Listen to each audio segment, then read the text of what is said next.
Bacaan pertama menurut Ayub 19 ayat 23 sampai 27.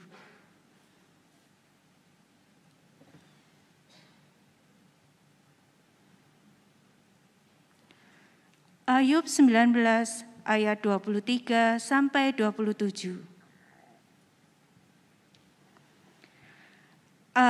Kiranya perkataanku ditulis, dicatat dalam kitab, terpahat dengan besi pengukir dan timpa pada gunung batu untuk selama-lamanya. Tetapi aku tahu penebusku hidup, dan akhirnya ia akan bangkit di atas debu. Juga sesudah kulit tubuhku sangat rusak, tanpa dagingku pun aku akan melihat Allah, yang aku sendiri akan melihat memihak kepadaku. Mataku sendiri menyaksikannya dan bukan orang lain. Hati sanubariku merana karena rindu. Demikianlah sabda Tuhan. Syukur kepada Allah.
Berseru aku padamu karena kau menjawabku.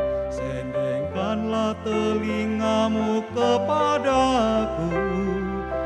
Tunjukkanlah padaku kasih setiamu Tuhan, penyelamat orang yang berlindung padamu. Pelihara diriku seperti biji matamu, sembunyikan aku dalam naungan sayapmu, dari orang yang fasik yang menindas diriku, dari musuh nyawaku yang mengepung aku. Dengarkanlah ya Tuhan, perkaraku yang benar.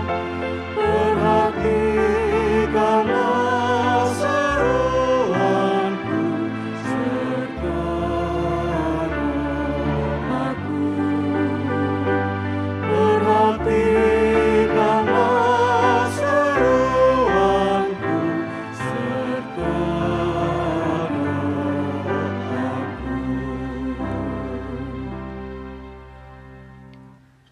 Bacaan kedua menurut 2 Tesalonika 2 ayat 1 sampai 5, dilanjutkan ayat 13 sampai 17.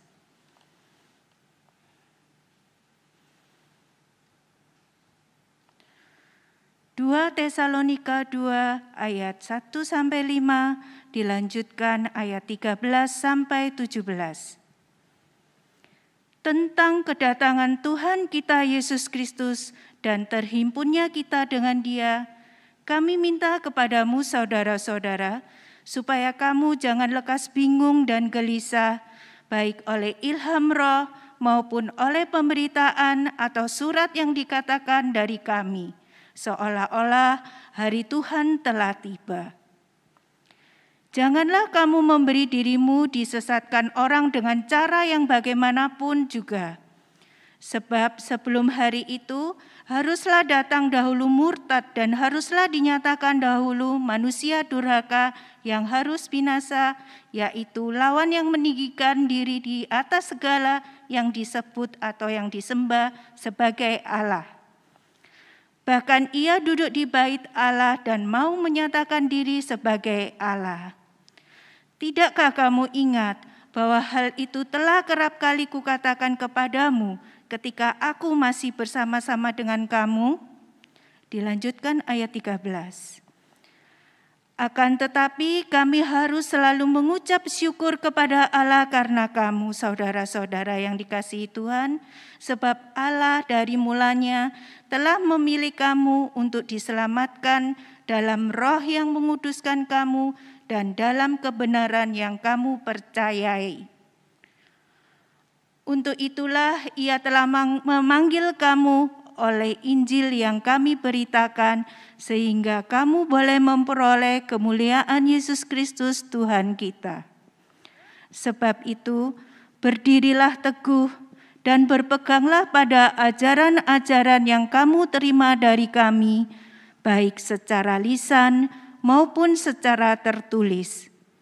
Dan ia, Tuhan kita Yesus Kristus dan Allah Bapa kita yang dalam kasih karunia-Nya telah mengasihi kita dan yang telah menganugerahkan penghiburan abadi dan pengharapan baik kepada kita, kiranya menghibur dan menguatkan hatimu dalam pekerjaan dan perkataan yang baik. Demikianlah sabda Tuhan. Syukur kepada Allah. Bacaan Injil diambil dari Lukas 20 ayat 27 hingga ayatnya yang ke-38. Lukas 20 ayat 27 hingga ayatnya yang ke-38.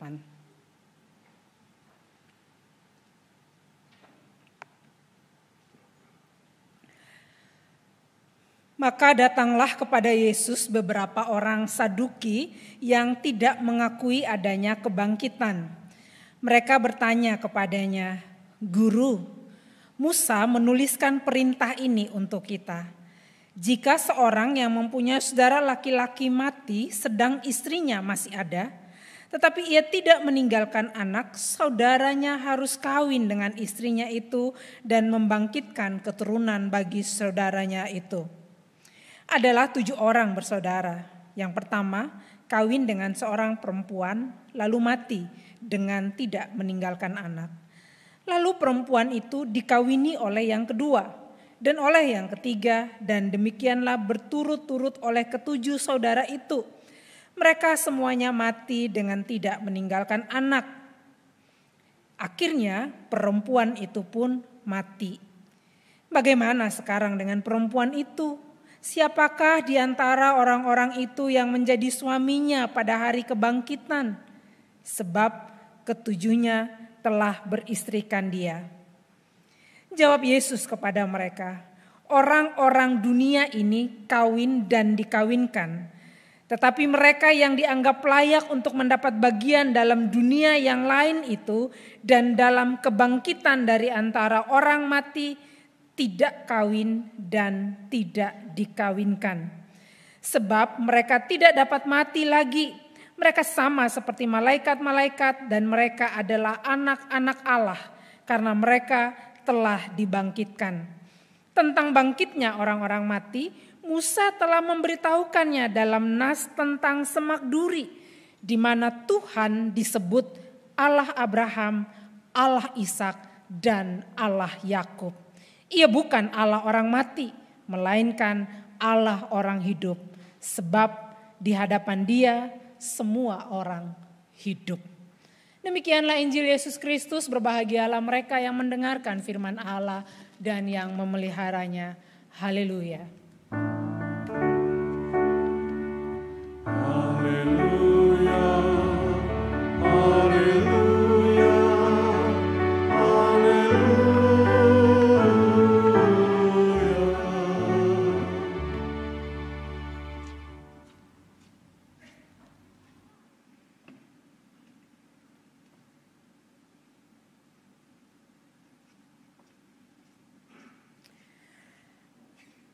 Masih ada Tuhan, inilah tema khotbah pada siang ini, dan dasar khotbah diambil dari Ayub pasal 19 ayat 23 sampai ayatnya yang ke-27. Saya berharap Bapak Ibu yang membawa Alkitab bisa tetap membuka kitab Ayub, nanti kita akan melihat beberapa bagian yang ada di dalamnya. Saudara-saudara, kita mungkin pernah mendengar istilah ini, rumah tempat di mana kita kembali.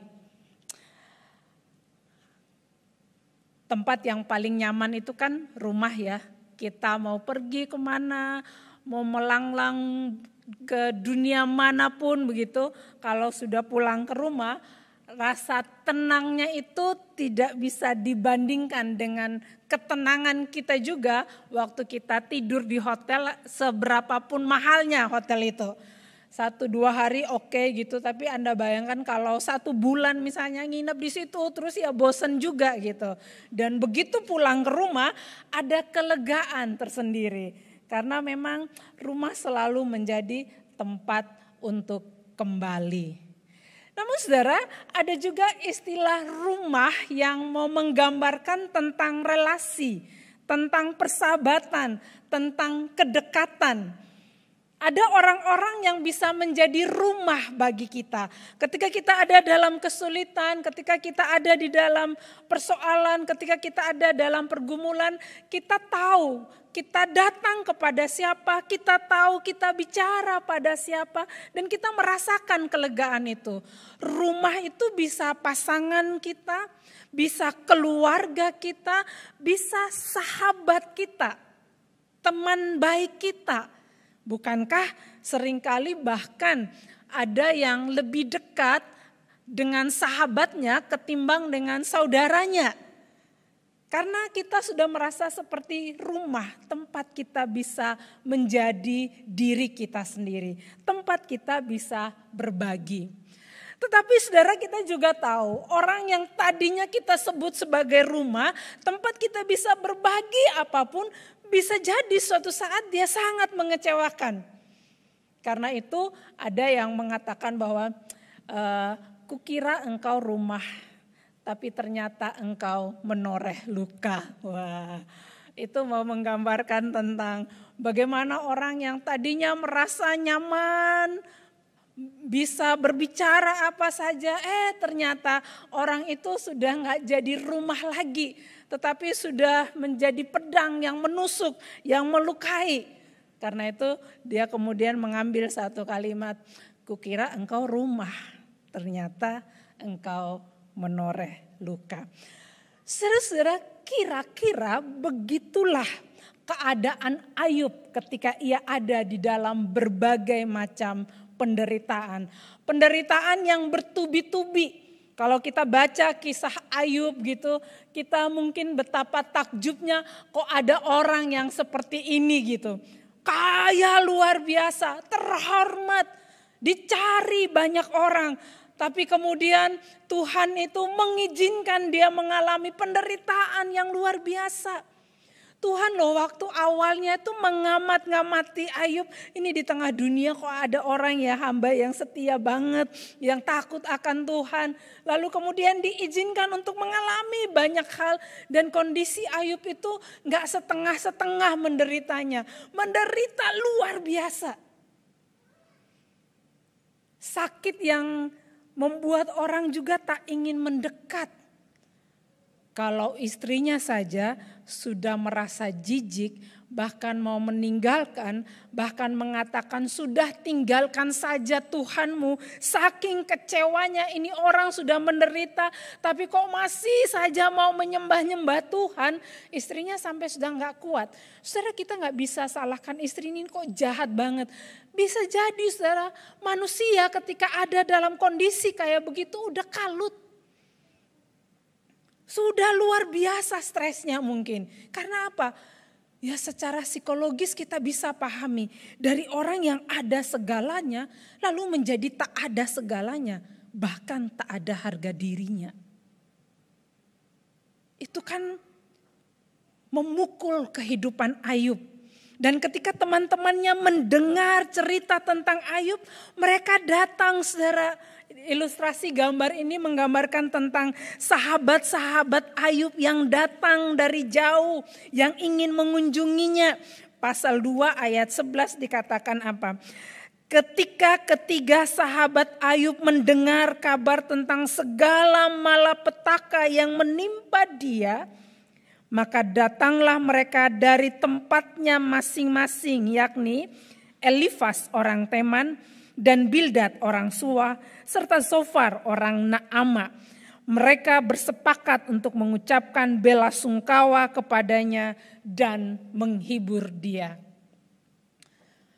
Penderitaan yang bertubi-tubi, saudara, secara fisik sakit, secara mental secara sosial dia sudah dijauhkan. Orang kalau sudah menderita double-double ini bisa gila sebenarnya, saudara. Lalu datanglah teman-temannya ini, orang yang dari jauh. Mereka bersahabat, mereka dengar temannya ini ada dalam penderitaan. Mereka lalu sepakat ketemu Ayub. Untuk apa? Untuk menghibur Ayub. Tetapi celakanya, saudara, apa yang justru didapatkan oleh Ayub? Apa yang justru diterima oleh Ayub? Dalam kitab Ayub kita melihat ada Elifas yang orangnya nasihatnya sepertinya luar biasa gitu ya. Tetapi dalam nasihat itu ketika dia mengilustrasikan bahwa tidak ada orang benar yang akan menderita. Yang menderita itu hanya orang licik, orang fasik, orang sewenang-wenang, orang yang menindas orang lemah. Lalu dia menganjurkan kamu segera bertobat. Apa artinya, saudara? Ketika dia buat ilustrasi itu dia sedang mau mengatakan kamu menderita karena ini nih, karena apa? Kamu licik, kamu fasik, kamu sewenang-wenang, kamu suka menindas orang lain. Lalu ada di ujung perkataan dia mengatakan bertobatlah. Belum lagi ada Bildad. Bildad itu luar biasa, saudara. Di pasal 8 dan pasal 18 itu menceritakan tentang bagaimana cara Bildad menasehati Ayub. Di pasal 8 ada, lalu pasal 18 lagi ada. Mari kita perhatikan pasal 18 ayatnya yang kedua. Bilakah engkau habis bicara, sadarilah baru kami akan bicara. Mengapa kami dianggap binatang, mengapa kami bodoh dalam pandanganmu? Engkau yang menerkam dirimu sendiri dalam kemarahan. Demi kepentinganmu kah bumi harus menjadi sunyi dan gunung batu bergeser dari tempatnya. Bildad ketika dia menasehati, dia menanggapi tanggapan Ayub, saudara. Dia malah menuding-nuding Ayub. Dia malah merasa bahwa ngapain kamu, justru kemarahanmu itulah yang menghancurkanmu. Bildad ini seperti apa, saudara? Orang yang maha tahu segalanya di pasal 8 itu kalau dia ngomong itu kayak berhikmat sekali. Tahu semuanya. Kayak Ayub ini orang yang paling bodoh sedunia sehingga dia yang paling mengerti. Lalu dia mengajarkan dengan nasihat yang penuh hikmat. Kalem luar biasa tapi menghancurkan. Menuding. Tudingannya itu tajam. Perlahan-lahan dia menjatuhkan Ayub. Dia malah semakin membuat harga diri Ayub itu sudah enggak ada lagi. Termasuk juga Zofar, saudara. So far dia kalau kita perhatikan di pasal 11 itu bukan ayat 56 ya, ayat 5, ayat 6, 11, 12. Lalu pasal 20, wah dia menyebut Ayub apa? Penipu, dungu, memperluas kehancuran itu dengan dia melibatkan keluarga dia, makan bilang anak-anaknya akan menderita miskin. Anda bayangkan Ayub ini sudah menderita luar biasa, lalu seperti disumpahi bahwa keluarganya juga akan mengalami itu. Anak-anaknya harus mencari belas kasihan orang miskin dan tangannya sendiri harus mengembalikan kekayaannya. Tulang-tulangnya boleh penuh tenaga orang muda, tapi tenaga itu pun akan membaringkan diri bersama dia dalam debu. Seolah-olah gak ada pengharapan. Anak-anaknya pun gak bisa lagi untuk mengembalikan situasi menjadi baik. Saudara, bayangkan ini adalah sahabat-sahabat Ayub. Tapi perkataan-perkataan mereka itu begitu tajam dan kejamnya kepada Ayub. Ilustrasi-ilustrasi yang mereka sampaikan itu seolah-olah gak langsung ngomong ke Ayub. Tapi mereka mau bilang kamu penipu, kamu jahat, kamu menyeleweng, kamu menindas orang miskin. Apa yang terjadi, saudara? Ayub ketika bersama dengan teman-temannya seperti dalam gambaran ini. Mereka datang, mereka berbicara, mereka tersenyum di depan Ayub. Tapi mereka sebenarnya sedang membunuh Ayub. Mereka datang sebagai sahabat, tapi mereka bicara sebagai hakim. Bahkan mereka tidak melihat secara utuh. Ini orang-orang yang datang dari jauh, saudara. Belum juga dengar penjelasan Ayub. Belum juga berbela rasa dengan Ayub. Tapi mereka sudah ngomong begitu panjang lebar. Sampai ada bagian-bagian dalam kitab Ayub. Ayub itu seperti bilang, kamu stop dulu deh. Kamu dengar aku dulu. Sampai dia minta dengarkan aku. Mereka sudah berlaku seperti pemegang kebenaran tunggal, saudara. Dan bukankah kita juga bisa menghadapi orang-orang yang seperti ini? Orang-orang yang bahasanya menyebut diri sebagai sahabat, tapi sebenarnya mereka sedang menjadi hakim bagi diri kita. Orang-orang yang sebenarnya tidak melihat secara utuh konteks hidup kita, persoalan kita. Tapi mereka hanya melihat sepotongnya, lalu mereka menilai yang sepotong itu. Dan mereka mendefinisikan hidup kita dengan apa yang sepotong itu. Dan mereka semakin memperburuk keadaan kita. Ayub yang mereka sanjung berubah menjadi Ayub yang mereka hina. Dan penderitaan Ayub ini, saudara, yang paling membuat dia menderita bukan karena tadinya orang kaya lalu tiba-tiba menjadi miskin. Tetapi karena sahabat yang berubah menjadi hakim itulah penderitaan itu semakin dalam. Padahal mereka hanya melihat secara sepotong-sepotong tentang hidup Ayub. Ini juga teguran keras bagi kita, saudara. Kita tidak bisa hanya melihat satu potongan hidup orang lain, lalu itu yang membuat kita mendefinisikan kehidupan orang, lalu kita cepat menilai, lalu kita mudah menghakimi. Kadang-kadang kita nggak menyadari gitu. Kita bukan hanya sebagai Ayub yang ada dalam berbagai pergumulan, kita bisa juga jadi Sofar, jadi Bildad. Jadi orang-orang teman-teman Ayub, Elifas itu yang sukanya untuk didengar saja, lalu sukanya supaya orang hanya menerima apa perkataan kita seolah-olah kita sebagai pemegang kebenaran yang tunggal. Pengalaman Ayub mengajarkan kita banyak hal.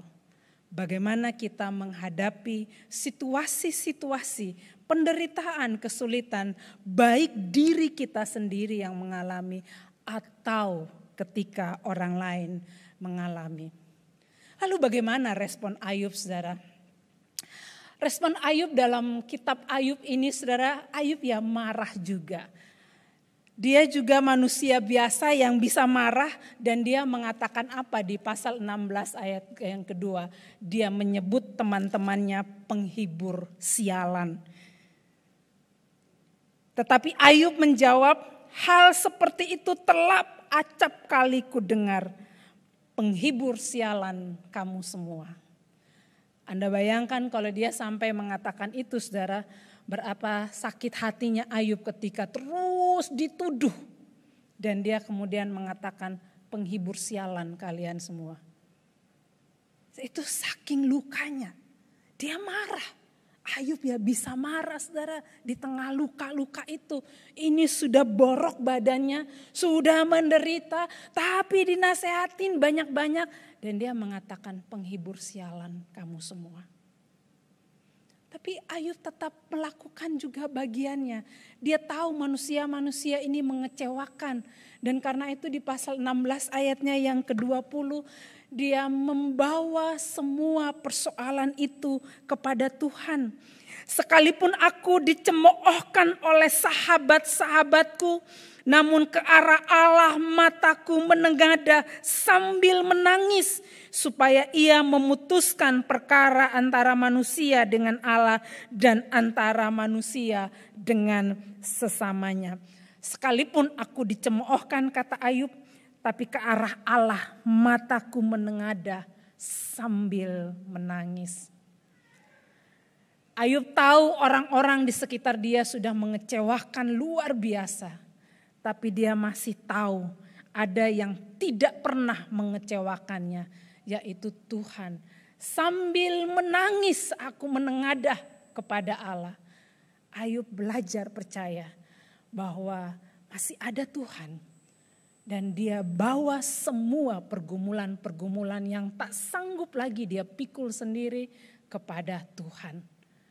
Dan dalam bacaan kita pasal 19 ayat 25 sampai ayat 27, Ayub menunjukkan dia percaya masih ada Tuhan. Tetapi aku tahu penebusku hidup dan akhirnya ia akan bangkit di atas debu. Juga sesudah kulit tubuhku sangat rusak, tanpa dagingku pun aku akan melihat Allah. Yang aku sendiri akan melihat memihak kepadaku. Mataku sendiri menyaksikannya dan bukan orang lain. Hati sanubariku merana karena rindu. Ayub yakin di tengah segala hal yang tidak dapat lagi dia mengerti kenapa itu terjadi. Dan di tengah kekecewaan ketika tidak ada lagi manusia yang mau berpihak kepada dia. Ayub percaya masih ada Tuhan.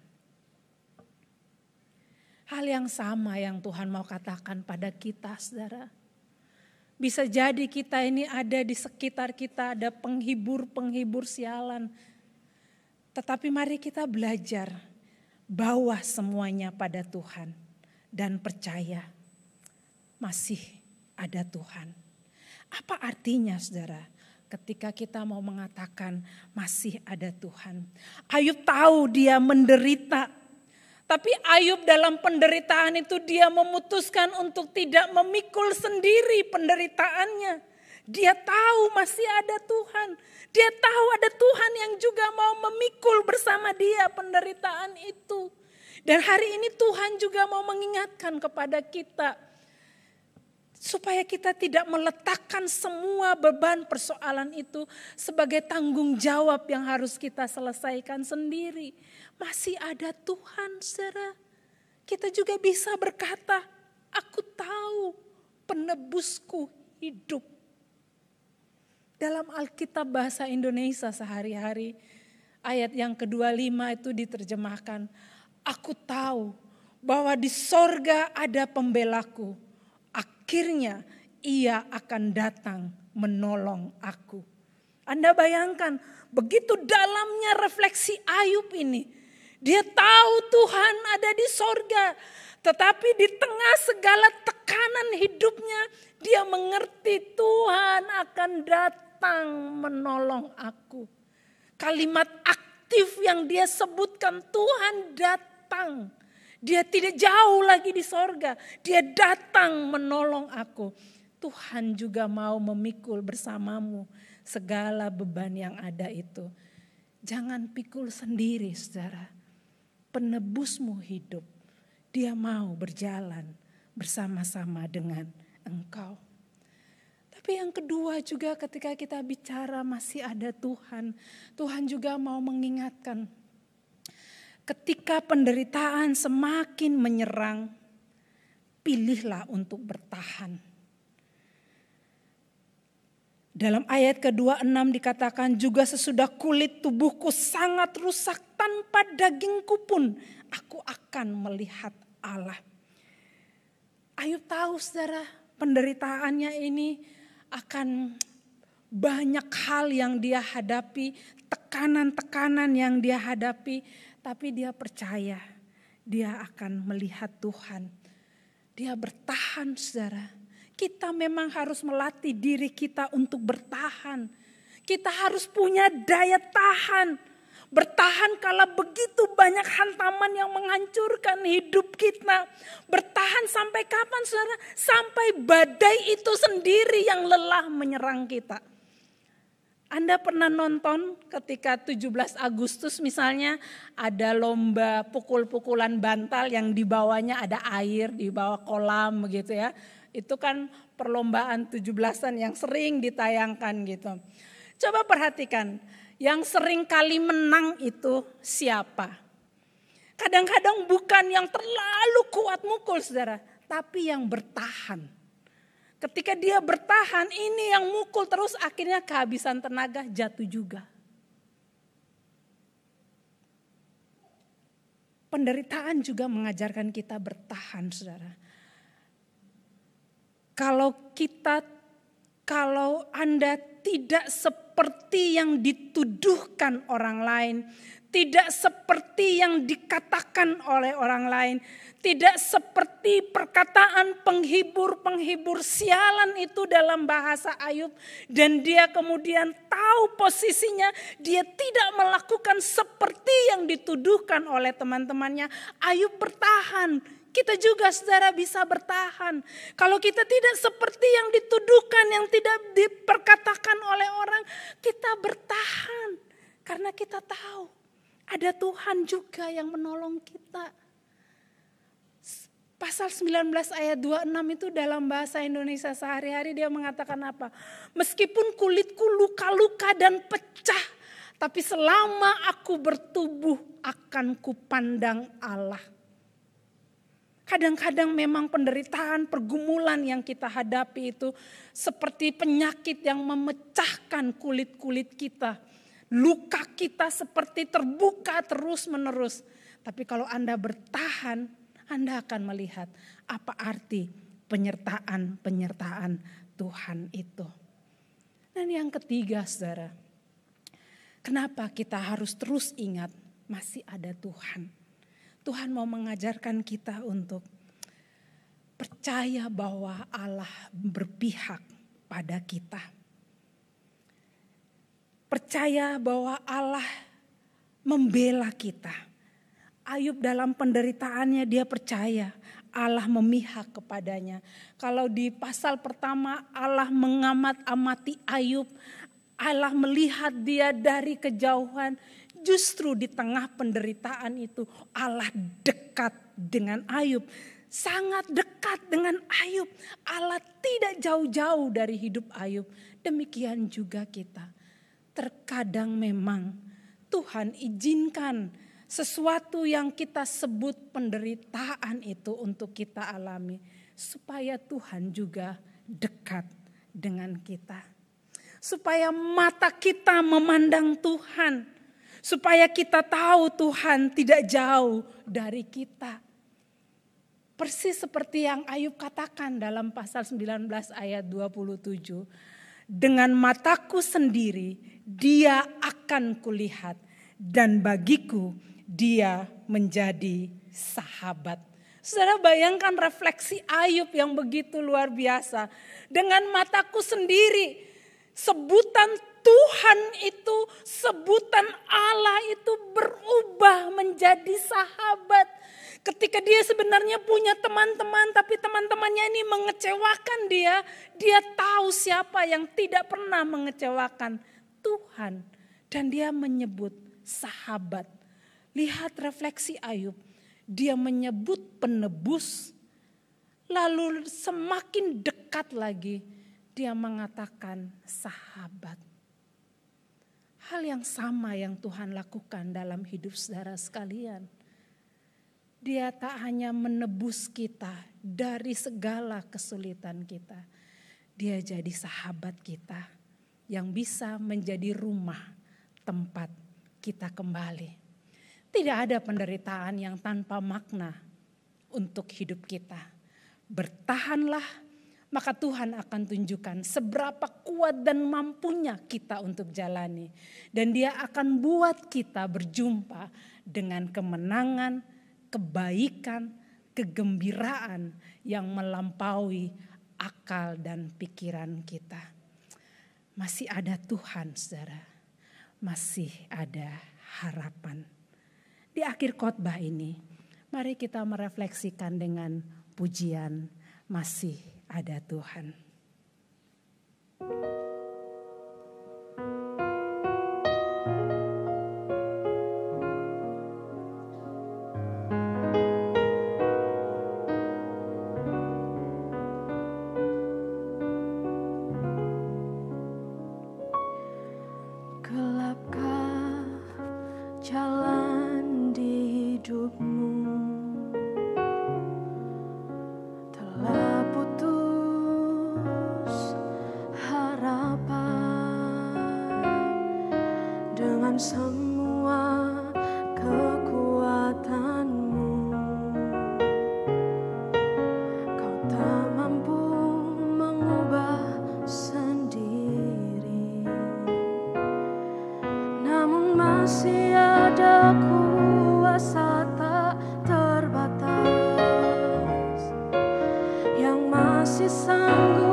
Bersama kita naikkan pujian ini.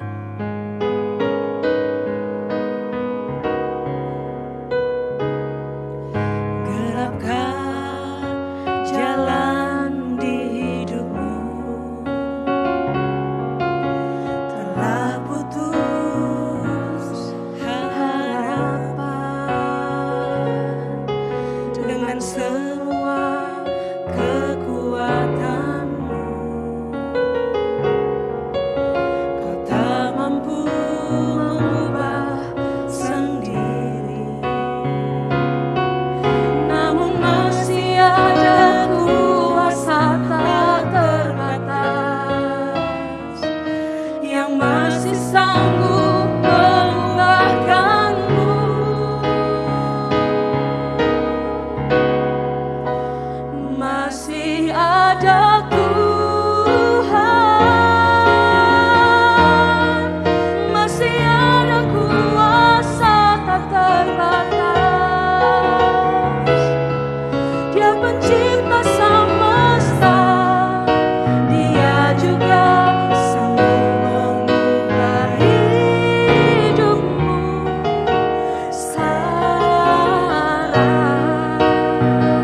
berdoa. Terima kasih Tuhan, Engkau mengingatkan kami masih ada Tuhan. Kami tidak perlu memikul sendiri semua beban hidup di tengah dunia ini. Toh kami tidak sendiri. Kalau kami masih hidup sampai saat ini, juga karena Tuhan yang sudah menuntun kami sedemikian rupa. Beri kami kemampuan untuk bertahan ya Tuhan, supaya kami tidak jatuh dalam dosa di tengah penderitaan ini. Tambahkan iman kami, kuatkan dan teguhkan hati kami ya Tuhan. Dan biarlah kami belajar seperti Ayub, melihat Tuhan sebagai penebus kami, Tuhan sahabat kami, Tuhan yang tidak pernah mengecewakan kami. Di dalam nama Tuhan Yesus kami berdoa. Amin.